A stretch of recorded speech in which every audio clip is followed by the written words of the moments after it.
Morocco has witnessed one of the most deadliest earthquakes in the country. This earthquake in the North African country since 1960 and the most powerful in over a century.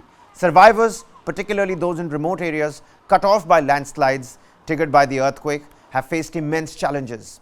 Access roads have been blocked and traditional mud brick houses common in the high Atlas region crumbled without leaving air pockets, diminishing the hopes of finding survivors.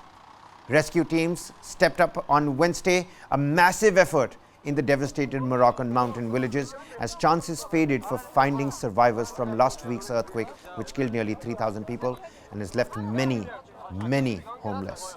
Vehicles packed with supplies, as you can see, were inching up, winding mountain roads to deliver desperately needed food and tents to survivors of the nation's strongest quake on record and deadliest in more than 6 decades in the last 60 years.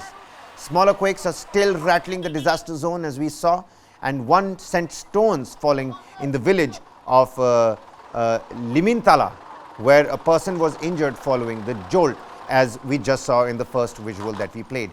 Because of apartment and part of the international aid effort, adding some villages still cannot be reached by road, Moroccan authorities have reported that crews were working to clear unpaved tracks that have been cut off by landslides.